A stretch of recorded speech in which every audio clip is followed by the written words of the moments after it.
Suspense শুধুমাত্র radio Mirchi 98.3 FM এ it's hot.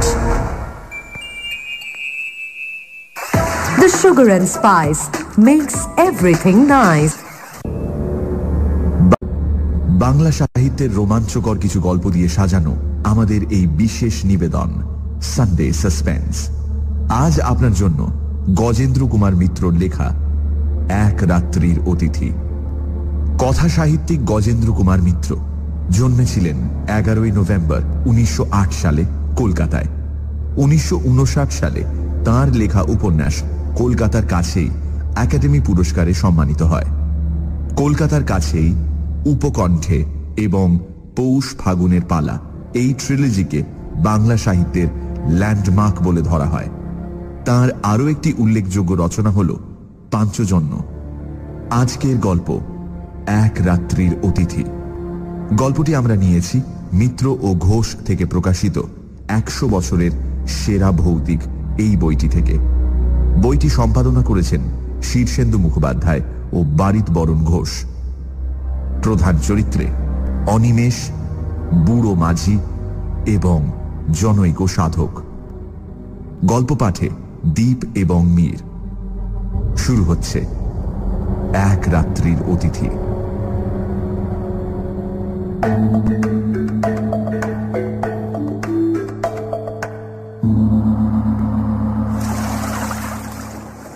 বুড়ো মাঝিটাকে তাড়া লাগানো বৃথা জেনেই অনিমেষ বহুক্ষণ চুপ করেছিল। তার ফলে মাঝি আর আরোহী দুজনেই হাল ছেড়ে নিশ্চিন্ত হয়ে বসেছে। মাঝির বকাটাই রোগ, এমনকি ভাবভঙ্গি দেখে মনে হচ্ছিল ওইটাই পেশা। ওর বউ কতদিন মরেছে, ছেলের বিয়ে দিয়ে কি ভুল করেছে, জামাই কেন মেয়েকে নেয় না, ছোট জামাইটা জুয়ারি, ছেলেটা নেশা করতে পেলে আর কিছু চায় না, খুব ছেলে বয়সে একবারও কলকাতা গিয়েছিল কিন্তু অত হট্টগোলে মাথা ঠিক থাকে না বলে পালিয়ে আসতে পথ পায়নি, আবার একবার যাবে মা কালীকে দর্শন করতে, ইত্যাদি ইত্যাদি তথ্য পরিবেশন করবার ফাঁকে ফাঁকে কেবলমাত্র দম নেবার প্রয়োজনে যখন থামে তখনই শুধু দাঁড় বাইবার কথা মনে পড়ে ওর। সুতরাং শহরে যাবার বাস যে পাবে না তা অনিমেষ আগেই বুঝেছিল, কিন্তু এমন অবস্থায় যে পড়বে তা কল্পনা করেনি। বাস তো নেই, আশেপাশে কোথাও মানব বসতির চিহ্ন যেন চোখে পড়ে না। নৌকো এসে যেখানটায় ভেড়ে সেখানে বাঁশের মাচা মতো একটা আছে, জাহাজ ঘাটা হলে অনায়াসে যেটি বলা যেত। সেই মাচাতে নেমে অসহায়ভাবে অনিমেষ একবার চারিদিকে তাকিয়ে দেখল। নিচে ময়ূরাক্ষীর কালো জল নিঃশব্দে বয়ে যাচ্ছে। তার স্রোতের গতি থাকলেও তবু একটু প্রাণস্পন্দন বোঝা যেত। এত মন্থর তার স্রোত, এত নিস্তরঙ্গ যে যেন মনে হচ্ছে সমস্ত জলটা যেন জমাট বেঁধে স্তব্ধ হয়ে গেছে। ওপারে ভগীরথপুর গ্রাম, বেশ সম্পন্ন গ্রাম তা সে জানে। বহু লোকের বাস, অনেক পাকা বাড়ি, স্কুল, ডাকঘর আছে, কিন্তু এখান থেকে তার কিছুই দেখা যায় না। ঘাট থেকে উঠে যে রাস্তাটা গ্রামের দিকে গিয়েছে তার সাদা বালির আভাস নিবিড় বনের অন্ধকারে মিশে গেছে একটুখানি গিয়েই।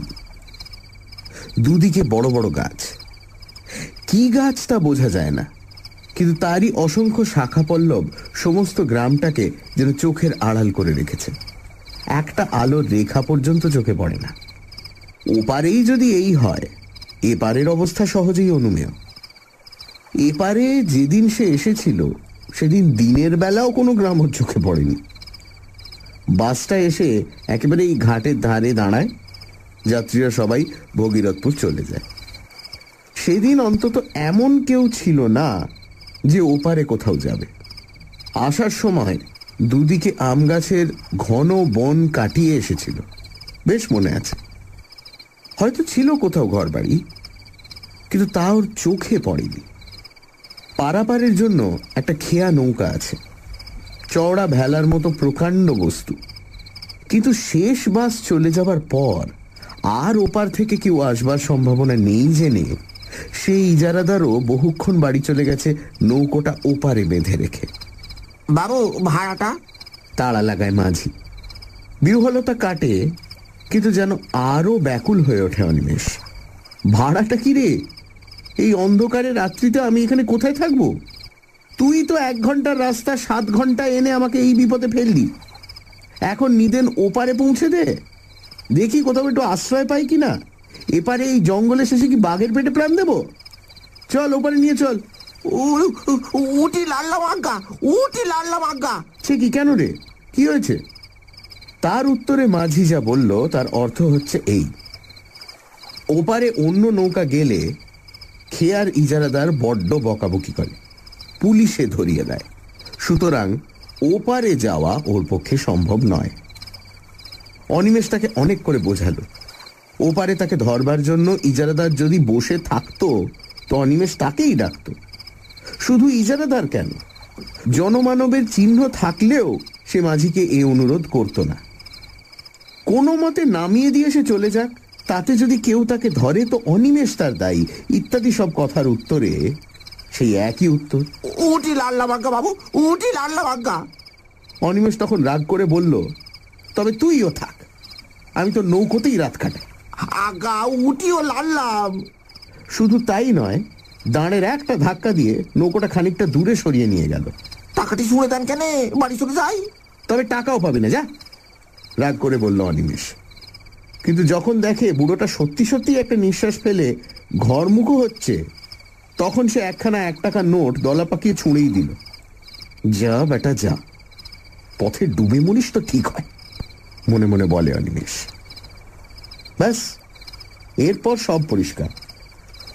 ওপারে ঘন বনের নিবিড় অন্ধকার, সামনে অতল শান্ত জলে তারই রহস্য যেন জমাট বেঁধে, আর এপারে তার চারপাশ ঘিরেও দৈত্যের মতো কতগুলি গাছপালা।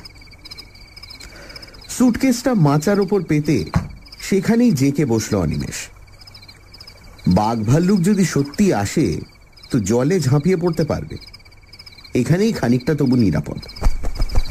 খড় খড় ঝটপট শব্দ করে কি একটা পাখি উড়ে বসলো মাথার উপর। ভয় পেয়ে চমকে উঠল অনিমেষ। কাছেই কোথায় শুকনো পাতার উপর দিয়ে কি একটা সরীসৃপ চলে গেল বোধহয়।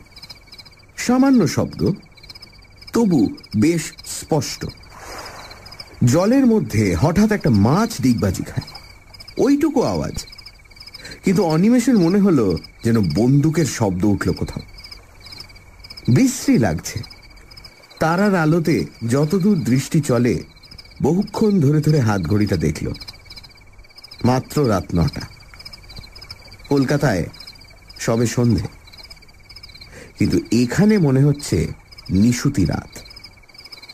এখনো দীর্ঘ সময় তাকে এখানে অপেক্ষা করতে হবে। কখন ভোর হবে, তারপর কখন ইজারাদারের ঘুম ভাঙবে, তবে সে একটু লোকালয়ের মুখ দেখতে পাবে। বাস একটা আসে এখানে সকাল 8টা নাগাদ। সন্ধেতে যেটা এসেছে সেটা কাছাকাছি কোনো গ্রামে থাকে। 7টা নাগাদ এখানে এসে দাঁড়ায়, অর্থাৎ প্রায় 12 ঘন্টা এখন। আচ্ছা, হাঁটলে কেমন হয়? পাশের রাস্তাটা ধরে হাঁটতে থাকলে কি আর গ্রাম একটা পাওয়া যাবে না কাছাকাছির মধ্যে? কিন্তু সেখানে যদি তাকে আশ্রয় দিতে কেউ না চায়, ডাকাত বলে মনে করে। তাছাড়া দুদিকে যা ঘন ঘন বন, যদি বাঘ আসে। মুর্শিদাবাদ জেলায় এসব অঞ্চলে প্রায়ই বাঘ বেরোয়। দরকার নেই বাবা, 10-11 ঘন্টা সময় এরকম করেই কেটে যাবে। ও মশাই, শুনছেন? বাস মিস করেছেন বুঝি? কোথাও আশ্রয় পাননি? অস্ফুট একটা শব্দ করে চমকে ওঠে অনিমেষ, বরং আঁতকে ওঠে বলাই ঠিক। কখন নিঃশব্দে কে পেছনে এসে দাঁড়িয়েছে ওই এইটুকুও তো টের পায়নি। সামান্য কুটো নড়ার শব্দের দিকেও তো সে কান পেতেছিল। কয়েক মুহূর্ত যেন ভয়ে আড়ষ্ট হয়ে থেকে ঘাড় ফেরাতেও সাহস হল না। কথাগুলো যে বলেছে সে একেবারে ওর পেছনেই এসে দাঁড়িয়েছে, অত্যন্ত দ্রুত, যেন একটা কথা শেষ হবার আগেই আর একটা কথা শুরু হয়েছে। এইভাবে পরপর 3টি প্রশ্ন করে আগন্তুকটিও চুপ করে দাঁড়িয়ে নিঃশ্বাস ফেলছে। অবশেষে প্রায় মরিয়া হয়েই অনিমেষ ফিরে তাকায়। রোগা কালো গোছের একটি মানুষ, খুব বেটে নয়, তাই বলে ঢ্যাঙাও বলা চলবে না। উস্কো খুস্কো একমাথা চুল ও ঘন দাড়ি গোপ। ঘন দাড়ি কিন্তু আবক্ষ বিস্তৃত নয়, মধ্যে মধ্যে কামানো বা ছাঁটা হয় এমন দাড়ি, খোঁচা খোঁচা। একখানা খাটো আধময়লা কাপড় পরনে, কোঁচার খুঁট গায়ে জড়ানো। মোটা ভুরুর আড়ালে কোটরগত চক্ষুর তীক্ষ্ণ দৃষ্টি নিঃশব্দে শুধুমাত্র চাউনির দ্বারাই যেন অনিমেষের সমস্ত ইতিহাস আয়ত্ত করবার চেষ্টা করছে। বলছিলাম যে আপনি বোধহয় কোথাও আশ্রয় পাচ্ছেন না, না? তাহলে বরং চলুন না হয় আমার কুটিরেই কোনো মতে রাতটা কাটিয়ে দেবেন। হায় রে, কপাল কুণ্ডলারা শুধু উপন্যাসেই দেখা যায়। যাকে নবকুমারের অদৃষ্টতা নয় তা তো বোঝাই যাচ্ছে। তাই বলে কি ওর চেয়ে ভদ্র চেহারার কেউ জুটতে নেই? এই লোকটাকে দেখেই যেন পাগল বলে মনে হয়। শেষ পর্যন্ত এর আশ্রয়ে গিয়ে কি আরো বিপদে পড়বে নাকি? কি বলেন, যাবেন নাকি? আপনি এখানে মানে আমতা আমতা করে অনিমেষ। আমার এখানেই একটা ঘর আছে, এই যে। লোকটা আঙুল দিয়ে দেখায়। সত্যি তো, এই তো। বলতে গেলে তার সামনেই পাড়ের উপর একখানা খড়ের ঘর। ও অঞ্চলে যেমন হয় তেমনি। আশ্চর্য, এতক্ষণ তার চোখে কি হয়েছিল? লোকটি বোধ হয় তার মনের ভাব বুঝেই হেসে বলল, ঘরে আলো ছিল না কিনা, তাই অন্ধকারে টের পাননি। আমিও বাড়ি ছিলুম না, নদীর ধার দিয়ে একটু বেড়াতে গিয়েছিলুম। অন্ধকারে একা একা বেড়াতে আমার বেশ লাগে। এখানে বাঘের ভয় নেই? আছে বই কি, তবে আমার অত ভয় নেই।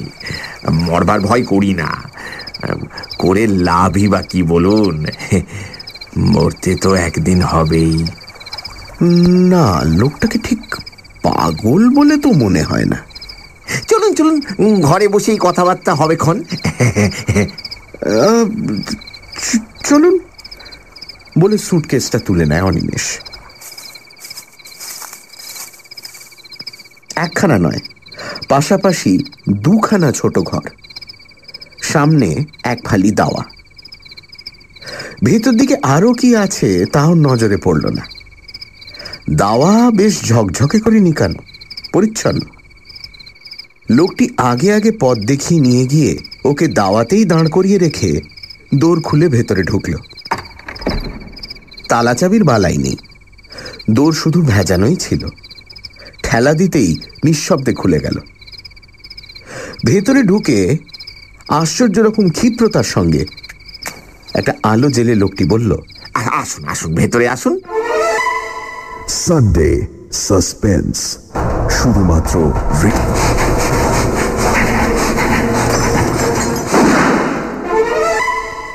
সানডে সাসপেন্স, শুধুমাত্র রেডিও মির্চি 98.3 FM এ। It's hot. The Sugar and Spice makes everything nice. Sunday সাসপেন্সে আজ গজেন্দ্র কুমার মিত্র লেখা এক রাত্রির অতিথি। অনিমেষ নৌকো করে একটা জায়গায় এসে পৌঁছেছে। ওপারে ভগীরথপুর গ্রাম, কিন্তু জায়গাটি একেবারেই নির্জন। ঘাটের ধারে বাস এসে দাঁড়ায়, কিন্তু সেদিন শেষ বাসও চলে গেছে। মাঝি কোনো রকমে অনিমেষকে নামিয়ে দিয়ে চলে গেল। অন্ধকার রাতে অনিমেষ একেবারেই একা। এমন সময় একটি লোক এসে অনিমেষকে আশ্রয় দিতে চাইল। লোকটি বলল তার মৃত্যু ভয় বা বাঘের ভয় কোনোটাই নেই। লোকটি অনিমেষকে তার বাড়ি নিয়ে এলো। তারপর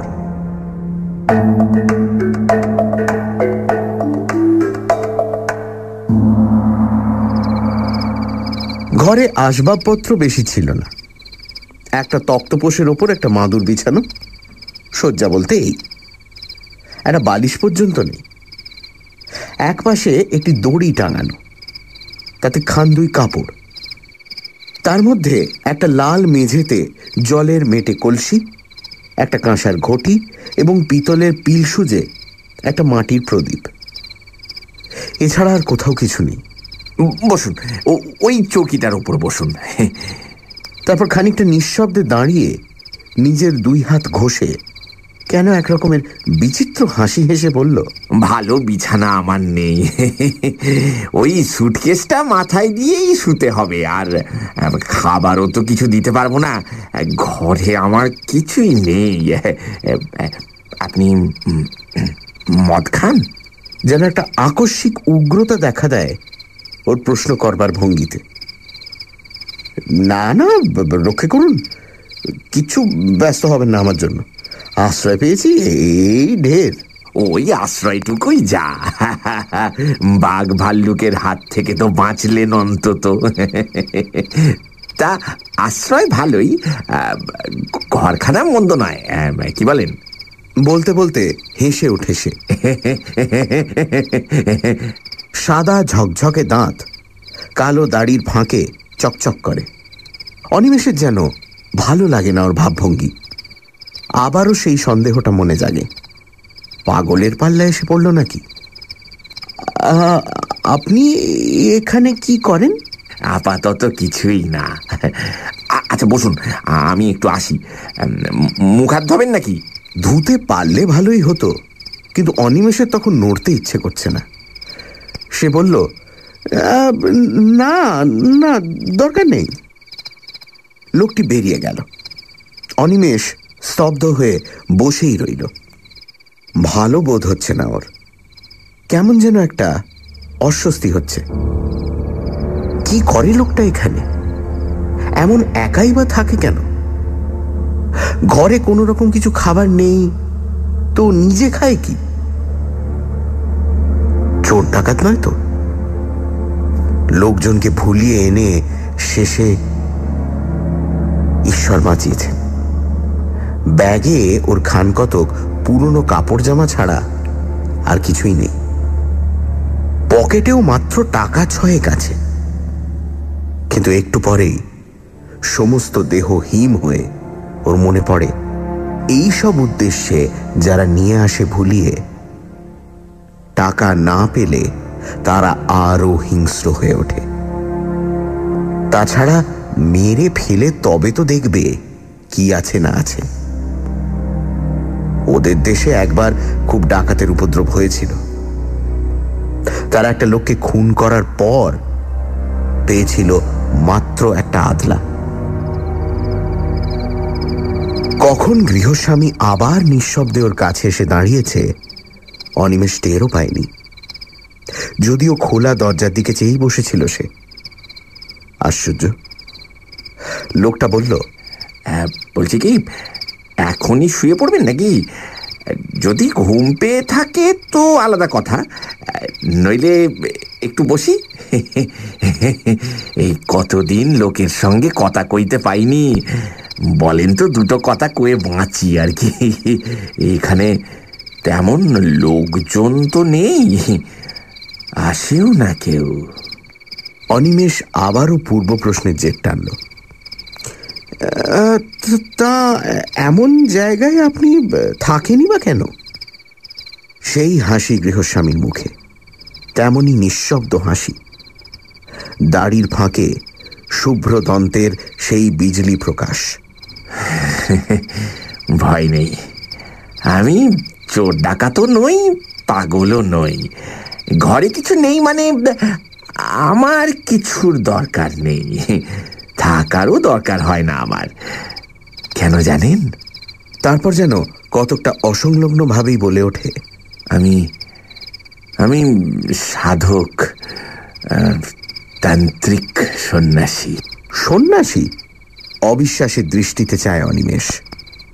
অপ্রতিভ হয়ে লোকটা বলে, না মানে সন্ন্যাসী মানে ঠিক অভিষিক্ত সন্ন্যাসী নই, তবে সাধক বটে। উবু হয়ে ঘরের মেঝেতেই বসল লোকটা। কিছুক্ষণ মৌনভাবে থেকে বলল, তাহলে আপনাকে বলেই ফেলি, সেটা কাউকে কখনো বলিনি, বলবার সুযোগও পাইনি বিশেষ। এই অঞ্চলেরই লোক আমি, বুঝলেন।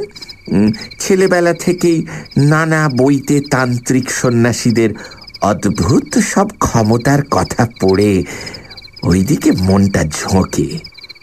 মনে হতো আমিও ওই সব সাধনা করে সিদ্ধ হব, তারপর প্রাণ ভরে পৃথিবীর সব ঐশ্বর্য ভোগ করব। আর আমাকে পাইকে, হায় রে, তখন কি আর জানতুম যে ভোগের উদ্দেশ্যে সাধনা করতে এলে সিদ্ধি তো দূরের কথা, সমস্তই খোয়াতে হয় একে একে। এই পর্যন্ত বলে লোকটি চুপ করল। এতক্ষণ অনিমেষও অনেকটা সহজ হয়েছে। লোকটির ভাবভঙ্গি আর কথাবার্তায় সত্য কথা বলছে বলেই মনে হয়। দুশ্চিন্তা অনেকখানি কমে গেল ওর। বাড়ি আমার এই অঞ্চলে নয়, বাড়ি সেই 5 ধুপির কাছে। তা এখানে কেন এলুম বলছি, দাঁড়ান। বলেছি আপনাকে, ওই ছেলেবেলা থেকেই ওই দিকে ঝোঁক গিয়েছিল। স্কুলের পড়া হলো না, তার বদলে যত সব ওই ধরনের বই পড়তে লাগলাম। পড়তে পড়তে বিশ্বাসটা খুব পাকা হয়ে গেল। কিন্তু কিন্তু গুরু কই? 2-1 সন্ন্যাসী যাদের হাতের কাছে পেলুম, দেখলুম সব বাজে, কেউ কিচ্ছু জানে না। অথচ পথ দেখাবে এমন লোক না পেলে এগোবো কি করে? মনটা বড়ই চঞ্চল হয়ে উঠল। খাবার চিন্তা ছিল না, মাথার উপর বাবা, বড় ভাইরা সবাই ছিল, জমি জমা ওই তারাই দেখাশোনা করত। অবশ্য আমি বকুনিও খেয়েছি ঢের, কাজকর্ম কিছু করি না বলে, কিন্তু সেসব গায়ে মাখিনি। তবে যতদিন যেতে লাগলো মনটা ততই ব্যাকুল হয়ে উঠল। শেষমেশ আমার 23-24 বছর বয়সের সময়ে বাড়ি থেকে সামান্য কিছু টাকা নিয়ে বেরিয়ে পড়লুম। বেশ বুঝেছিলুম ঘরে বসে আর কিছু হবে না। এ তীর্থ তীর্থ করে অনেক দেশই ঘুরলুম, ভালো চাকরি বা ভালো বিয়ে করার অনেক সুযোগও পেয়েছিলুম। জানেন, সংসার, বুঝলেন মশাই, মায়ার ফাঁদ পেতে রেখে দেয় সারা জগতে। যাই হোক, সেদিকে মন ছিল না বলে কেউ বাঁধতে পারল না। কিন্তু আসল যা উদ্দেশ্য, তাও তো কিছু হলো না। এমনি ভাবে যখন ক্রমশ হতাশ হয়ে উঠেছি, তখন একদিন বাড়ি ফেরার পথে, বলতে গেলে ওই বাড়ির কাছে এসে হঠাৎ একজনকে পেয়ে গেলুম। বক্রেশ্বরের শ্মশানে এক সাধু থাকেন শুনলুম, উলঙ্গ থাকেন শ্মশানে শুয়ে। কেউ খেতে দিলে খান, নইলে এমনি থাকেন। কাঁচা মাংস, পাতা লতা, এমনকি বিষ্ঠা খেতেও তার আপত্তি নেই বোধহয়, এমনই নিষ্পৃহ তিনি। খোঁজ করে করে গেলুম, প্রথম তো দেখাই পাওয়া যায় না। শেষে 3 দিন ধন্না দিয়ে পড়ে থাকতে দর্শন পেলুম। বিপুল দেহ, তীক্ষ্ণ দৃষ্টি, পাগলের মতো ভাবভঙ্গি। কিন্তু পাগল নন, না না না না না। একদিন আমার চোখের সামনেই দুদিক থেকে দুদল ভক্ত তাকে দর্শন করতে আসছে দেখে আমার চোখের সামনে শিয়ালের দেহ ধরে বনের মধ্যে গিয়ে সেদুলেন। কেউ আর খুঁজেই পেল না। বুঝলুম যে এতদিন ধরে যাকে খুঁজছিলুম, এতদিন পরে তাকে পেয়েছি। অনিমেষের মনেও ততক্ষণে গল্প জমে উঠেছে। লোকটি থামতেই সে বলল, তারপর? লোক তো পেলুম, তাকে ধরি কি করে? কিছুতেই ধরা দেয় না।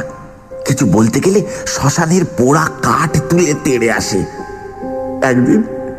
একদিন খুব কান্নাকাটি করতে সব শুনলে মন দিয়ে, কিন্তু তারপর যা বকুনিটি দিলে, বলে ভালো চাস তো এসব মতলব ছাড়, সাধনা করবি তুই, ওই 1.5 কাঁপা নিয়ে তোর কাজ নয়, বুঝলে? মরবি একেবারে। তাছাড়া ভোগ করবার জন্যে সব কাজ যে করতে আসে তার একুল ওকুল দুকুল যায়। ঘরের ছেলে ঘরে ফিরে যা, যা বিয়ে থা কর, নিজে নিজেই ভগবানকে ডাক, নয়তো কুলো গুরুর কাছে দীক্ষা নিস। অনেক কাকুতি মিনতি করলাম, বাবার আর দয়া হলো না। আমি কিন্তু মশাই হাল ছাড়লুম না।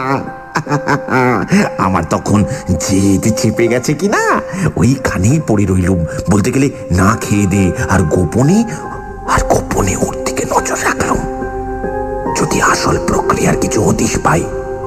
বুঝলেন না? এতদিন কি আর বৃথাই এ লাইনে ঘুরেছি? আসল মানুষ না পাই, ওদের ভেতরের কথা কিছু কিছু জেনেছি বই কি। তারপর হলো কি মশাই, আরো 2-1 সাধক আর ভৈরবী ওখানে এলো বাবার সঙ্গে দেখা করতে। গোপনেই এলো, কিন্তু আমি তো ওইখানেই পড়ে থাকি, আমাকে এড়াবে কি করে? পর পর কদিন ওদের চক্র বসলো, আমি তাও দেখলুম। মনে হলো যে আর কি, সব তো শিখে গেছি। ওখান থেকে রওনা হয়ে আর বাড়ি ফিরলুম না।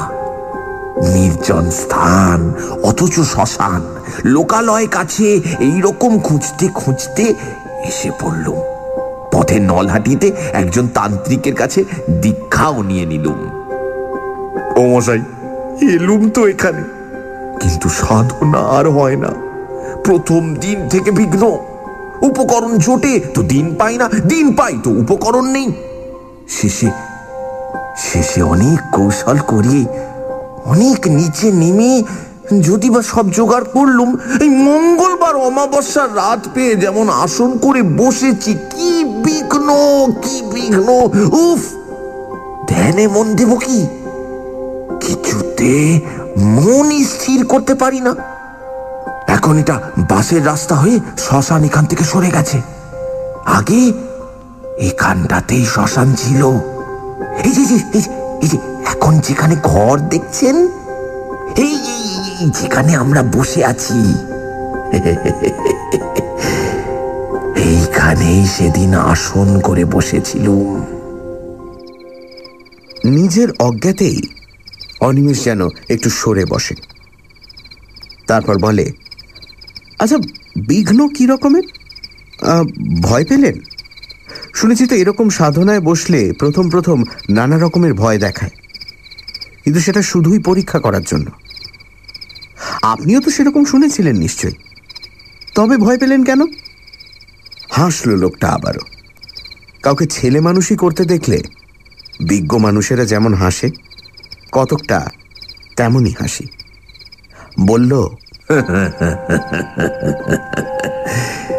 জানে তো সবাই, কিন্তু শোনা এক জিনিস আর অভিজ্ঞতাটা আর এক। তেমন অভিজ্ঞতা হলে বুঝতেন। শুনবেন? হ্যাঁ, শুনবেন কেমন? মরার বুকের উপর বসেছি আসন করে, মরার খুলিতে করে মদ খাচ্ছি, মনে ভয় ডর কিচ্ছু নেই, এই বিশ্বাস হয়ে গিয়েছিল। কিন্তু সেই লোকেরই বুকের মধ্যে হিম হয়ে গেল সে সব শুনে। না না, তেমন ভয়ানক কিছু নয়। প্রথম শুরু হলো ফিস ফিস কথার শব্দ, খিলখিল হাসি, চাপা হাসি। ক্রমে সেইটাই বাড়তে লাগলো। মনে হলো 10 জন, 20 জন, 100 জন, হাজার হাজার হাজার। আপনার চারপাশে যদি লক্ষ লক্ষ লোকের ফিস ফিস কথারই শব্দ হতে থাকে তো কেমন হয়? আর তার সঙ্গে চাপা এক ধরনের খিলখিল হাসি।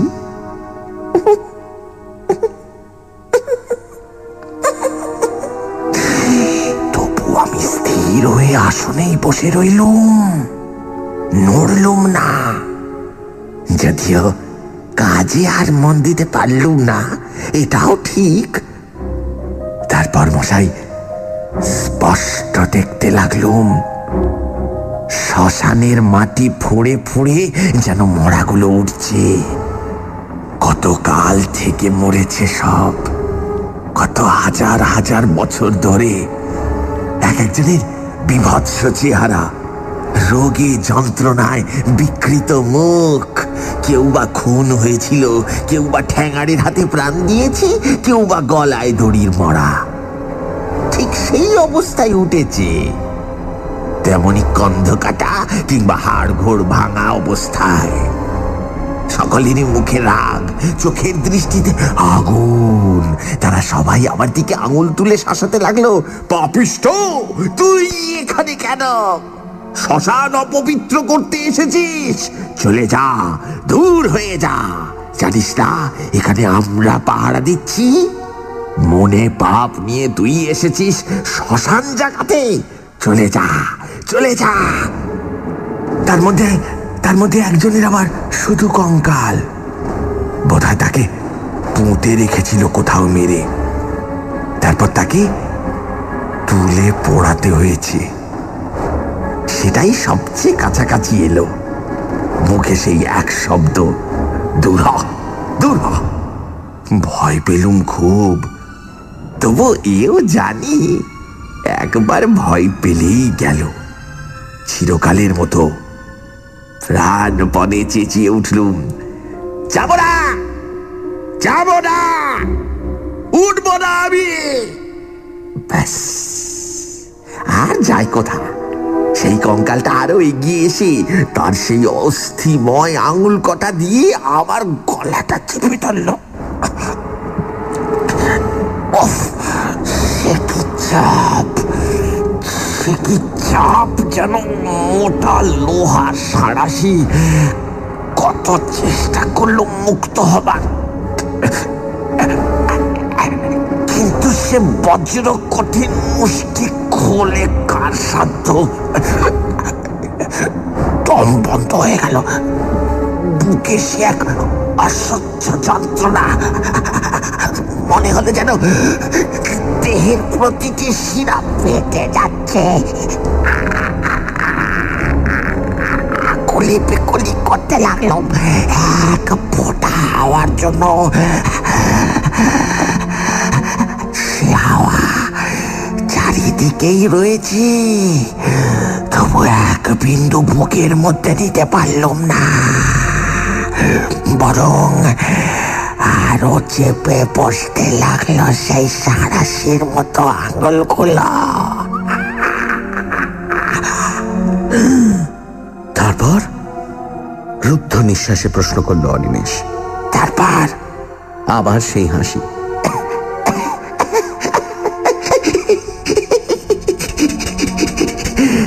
তারপর আর কি? মুক্তি। সেই থেকে ঘুরে বেড়াচ্ছি এখানেই, কাজ নেই, কামাইও নেই, জায়গাটার মায়া ছাড়তে পারি না। সবচেয়ে কষ্ট হয় কথা কইবার লোক নেই বলেই। কিন্তু কথা কইতে গিয়েও একটা অজ্ঞাত আতঙ্কে অনিমেষের যেন গলা কেঁপে যায়। আপনি মুক্তি পেলেন কি করে? তা আমিও জানি না। এক সময় দেখলুম যে আমি দাঁড়িয়ে রয়েছি আমারই ভূতপূর্ব আশ্রয়, অর্থাৎ কিনা দেহটার পাশে। যারা এসেছিল তাদেরও তো কাজ শেষ, তারাও সব যে যার মিলিয়ে গেছে। এক কথায় সব কিছুর শান্তি।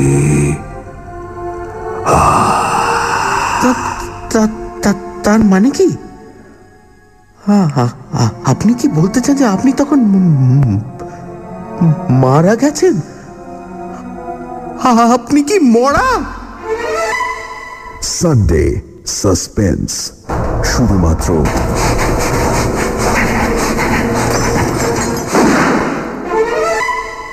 সানডে সাসপেন্স, শুধুমাত্র রেডিও মির্চি 98.3 FM এ।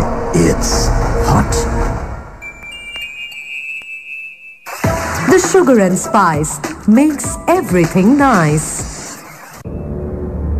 সানডে সাসপেন্সে আজ গজেন্দ্র কুমার মিত্রর লেখা এক রাত্রির অতিথি।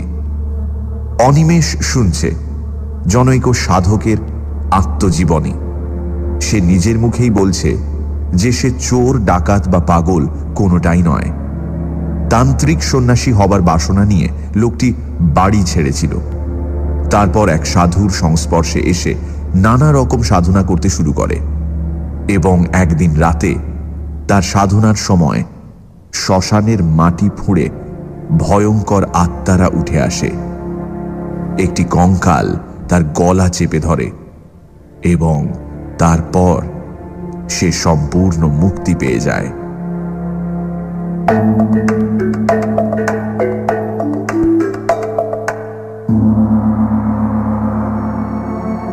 প্রশ্নের শেষ অংশটা আকস্মিক আর্তনাদের মতো চিৎকারে পরিসমাপ্ত হয়। কিন্তু প্রশ্ন সে করছে কাকে? কেউ তো নেই, শুধু সে একা বসে আছে ঘরে। বাকি জিনিসগুলো ঠিক আছে, পিদিমটা তেমনই চলছে, শুধু উবু হয়ে বসে যে লোকটা কথা বলছিল সে আর নেই। কোথা দিয়ে গেল লোকটা? কখন উঠে গেল তার চোখের সামনে দিয়ে? বারবার এই ব্যাকুল প্রশ্ন ওর মনে উঠতে লাগলো, কিন্তু উত্তর দেবে কে? খানিক পরে আসল প্রশ্নটা আবার প্রবল হয়ে উঠল। তাহলে কি লোকটা যা বলে গেল তাই সত্যি? ও লোকটা মানুষ নয়, অশরীরী, বিদেহী আত্মা। খাবার কিছু লাগে না ওর বলেছিল বটে, মরবার ভয় নেই। গায়ে কাঁটা দিয়ে ওঠে অনিমেষের। কিন্তু সে শিক্ষিত ছেলে, বিজ্ঞান পড়া ছেলে, এসব মিথ্যা কল্পনা, আত্মসম্মোহন বলেই জানে। সে বিশ্বাস করবে না এই কথা যে বিংশ শতাব্দীর মধ্যভাগে বসে সে ভূত দেখেছে। আচ্ছা, পেছনে ছায়া পড়েছিল কি ওর? মনে করবার চেষ্টা করে অনিমেষ। সত্যি কি না লোকটা তার সঙ্গে তামাশা করেছে? আগে যা ভেবেছিল তাই? ডাকাত বা ঠ্যাঙাড়ে জাতীয়, ভয় দেখিয়ে গেল, এরপর কাজ হাসিল করা সোজা হবে ভেবে? মনকে প্রবোধ দেয় সে, এইটে হওয়াই সম্ভব। ভূত হলে আলোয় থাকবে কি করে? বদমাইশ আরো বেশি ভয় দেখাবার জন্য ম্যাজিকওয়ালাদের মতো চোখে নিমেষে সরে গেছে। দৌড়টা বন্ধ করে দেবে নাকি? দেওয়াই উচিত। পালাবে? কোথায় যাবে এই অন্ধকারে? আরো তো ওদের কবলে গিয়েই পড়তে হবে। সে দেখতে পাবে না ওদের, ওরা দেখবে। তার চেয়ে দৌড় বন্ধ করে বসে থাকা মন্দ নয়। যা হবার হবে। আলো তো থাকবে এখানে, লোকগুলোকে চোখে দেখা যাবে। অনিমেষ অতি কষ্টে উঠে দাঁড়ালো। হাতে পায়ে যেন জোর নেই। কোনো মতে উঠে গিয়ে সন্তর্পণে দৌড়টা বন্ধ করে দিল। ভাগ্যিস ভেতরে খিল আছে, বেশ মজবুত খিল। দেখে শুনে ভালো করে বন্ধ করল। যাক, নিশ্চিন্ত। কিন্তু এ কি? হঠাৎ আলো নিভে গেল যে। মুহূর্তের মধ্যে কোন রকম নোটিশ না দিয়েই ঘরটা তার চারপাশ নিশ্ছিদ্র অন্ধকারে ভরে গেল। তেল ছিল না, কিন্তু তাহলে তো একটু একটু করে ম্লান হয়ে আসবে। তবে ভয়ে ওর গাটা হিম হয়ে গেল। তবে কি ঘরের মধ্যে কেউ ছিল? এখন ফু দিয়ে নিভিয়ে দিল। সেই লোকটাই কি হয়তো তক্তপোষের নিচে ঢুকে গিয়েছিল, তখন সেখানেই লুকিয়েছিল, তাই সে ওর চলে যাওয়াটা লক্ষ্য করেনি। নিশ্চয়ই তাই। কি সর্বনাশ! এই যে হিতে বিপরীত হলো। ওদের হাত থেকে বাঁচতে গিয়ে একেবারে ওদের মুঠোরই মধ্যে এসে পড়ল। পকেটে দেশটাই পর্যন্ত নেই, যতদূর মনে পড়ে ব্যাগও নেই। ব্যাগটাই বা কোথায়? চৌকিটা যে ঠিক কোন দিকে তাও তোর মনে পড়ছে না। উফ, কি বদমাইশ লোকটা! ক্রুদ্ধ স্বরে, হয়তোবা একটু ভীত কণ্ঠেই অনিমেষ বলে উঠল, কে কে ওখানে? আলো জ্বালো বলছি শিগগির, নইলে নইলে ভালো হবে না। দেখিয়ে দেবো মজা। কি হলো, জ্বালালে না? নিস্তব্ধ চারিদিক। কোথাও একটা জনপ্রাণী আছে বলে মনে পড়ে না। রহস্যময় সুগভীর স্তব্ধতা। ঘরে কি জানলা ছিল? তাও তো মনে পড়ছে না। চাই জানলা খুলে দিলে তবু একটু তারার আলো আসে। অনেকক্ষণ চুপ করে দাঁড়িয়ে থেকেও জানলা কোন দিকে মনে পড়ল না। আচ্ছা, একটু এগিয়ে গেলেই তো দেওয়াল, হাতড়ে দেখতে দোষ কি? পরক্ষণেই মনে পড়ল, আরে আচ্ছা বোকা তো সে, দৌড়টাই তো রয়েছে, খুলে বেরিয়ে পড়লেই তো হয়।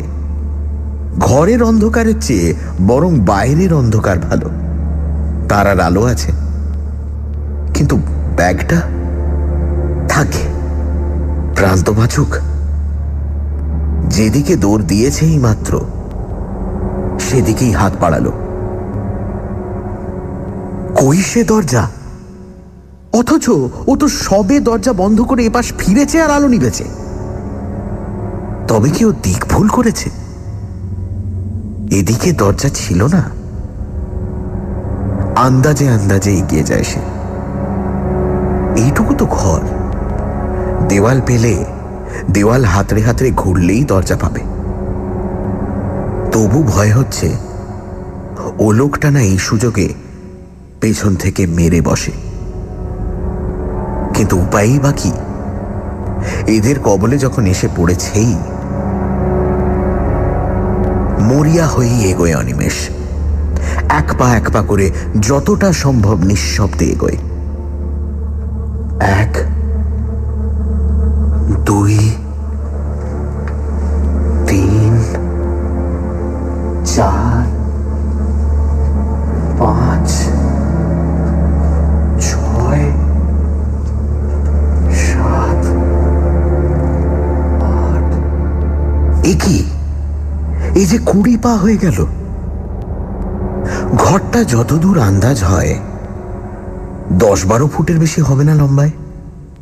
নিহাতি ছোট্ট ঘর, অথচ 20 পা মানে অন্তত 15 ফুট। আরো 2 পা, আরো 10, আরো 20। কি সে মাঠে চলেছে নাকি? কিরকম হলো? 40 পা চলার মতো ঘর তো নয়। কোনাকুনি হাঁটছে, তাতেই বা এত দূর হবে কেমন করে? তবু আরো কয়েক পা যায় সে।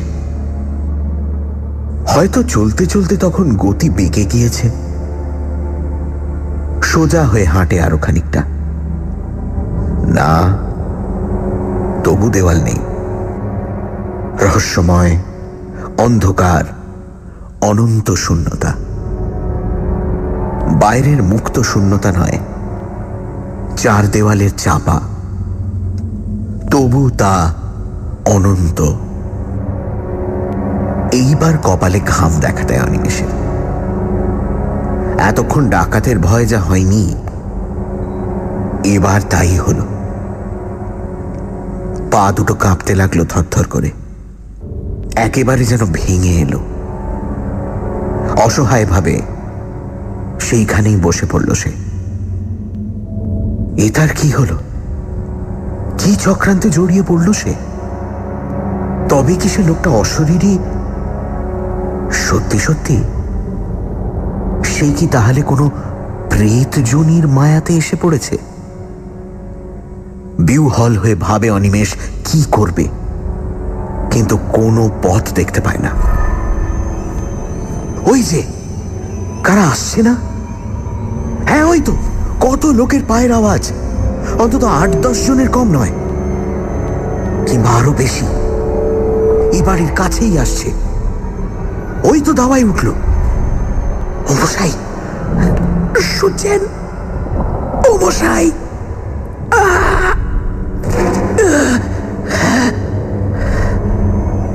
গলা দিয়ে স্বর বেরোল না। টাকরা শুকিয়ে গিয়েছে, গলা কাঠ। কিন্তু ওরাই যদি সেই ডাকাতের দল হয়, তা হোক, তবু তো তারা মানুষ। ভরসা হলো একটু অনিমেষের। তাহলে অন্তত এটা প্রেতের মায়া নয়। আহ, বাঁচা গেল। হ্যাঁ, ডাকাতি। নইলে ওরা অমন ফিস ফিস করে কথা কইবে কেন? বহু লোক যেন পরস্পরের সঙ্গে ফিস ফিস করে কথা কইছে। আরো লোক বাড়ছে, আরো বহু পায়ের শব্দ, অসংখ্য অগণিত ফিস ফিস করে কথা বলার আওয়াজ। এ কি? ওরা কি ঘরে ঢুকছে নাকি? কেমন করে ঢুকলো? ওর যে চারিদিকে শব্দগুলো এগিয়ে আসছে, ওরই চারপাশে, খুব কাছে, খিলখিল করে চাপা হাসির শব্দ। অনেকে হাসছে, তবু শব্দটা খুব জোর নয়। মাথা থেকে পা পর্যন্ত বরফ নেমে যায় যেন দেহের মধ্যে। হাত পায়ে আর কোনো সাড় থাকে না। আতঙ্ক যে এমন জিনিস, তা আগে অনিমেষ কখনো কল্পনাও করেনি। মস্তিষ্ক শুদ্ধ যেন নিষ্ক্রিয় হয়ে আসছে। চিৎকার করবে, চিৎকার করবে, সাধ্য নেই। পালাবে, পথ কই? কিন্তু কিছু তো একটা করা উচিত। লোকগুলো যেন ওকে ঘিরে ধরেছে। তাদের নিঃশ্বাস, দূষিত তীব্র উষ্ণ নিঃশ্বাস ওর সর্বাঙ্গে। মনে পড়ে গেল লোকটার বর্ণনা। সেও তো এমনই ফিস ফিস শব্দ শুনেছিল, এমনই হাসি। তারপর সেই মৃতের পুনরুত্থান, সেই কঙ্কালের অভিযান। তার অদৃষ্টে কি তাই হবে? সে তো কোনো দোষ করেনি। সে তো সাধনা করতে আসেনি শবের বুকের উপর চড়ে। হঠাৎ কে যেন হা হা হা হা করে হেসে উঠল তারই আশেপাশে কোথাও। তীক্ষ্ণ চড়া গলার সে হাসি। মনে হলো যেন তার পাশে অন্ধকারকে বিদীর্ণ করে ছড়িয়ে পড়তে চাইছে। আবার চারিদিকে দেওয়ালে ধাক্কা খেয়ে ফিরে আসছে তারই চারিদিকে। বহুক্ষণ ধরে যেন এই হাসির শব্দ ধ্বনিত আর প্রতিধ্বনিত হতে লাগলো তাকে ঘিরে। বিশ্রী তীক্ষ্ণ একটা উপহাসের হাসি। সে হাসির জাল যেন তাকে চারিদিক থেকে ঘিরে ধরেছে, আর নিস্তার নেই। প্রাণপণ চেষ্টায় মরিয়ার মতো চিৎকার করে উঠল একবার অনিমেষ, হে ভগবান, এ কি করলে? সত্যি তো, ভগবানের কথা তো তার মনে ছিল না। তাকে তো সে ডাকেনি। হে ভগবান, হে হরি বাঁচাও, হে রামচন্দ্র। আর কিছু মনে এলো না তার। গায়ত্রী মনে আছে কি? হ্যাঁ আছে। পৈতেটা কোথায়? সুগভীর ক্লান্তি আর অসহ তন্দ্রায় চৈতন্য হয়ে আসে তার। ঘুম যখন ভাঙল অনিমেষের, তখন সকাল হয়নি, কিন্তু ফর্সা হয়েছে একটু। খানিকটা সময় লাগলো তার সবটা মনে করতে। তারপর ধর্মড়িয়ে উঠে বসে ভালো করে চেয়ে দেখল যে সে বাস দাঁড়াবাড়ি ফাঁকা জায়গাটার মধ্যে ঘুমিয়ে পড়েছে কখন। সুটকেসটা খানিকটা দূরে একটা গাছতলায় পড়ে আছে। আরে সে ঘরটা কোথায় গেল? যত দূর দৃষ্টি যায় কোথাও কোনো ঘরের চিহ্ন মাত্র তো নেই। সে কি বাস থেকে নেমে সেখানেই ঘুমিয়ে পড়েছিল? তাই হবে হয়তো, হয়তো সবটাই ওর স্বপ্ন। সে উঠে নদীতে গেল মুখ হাত ধুতে।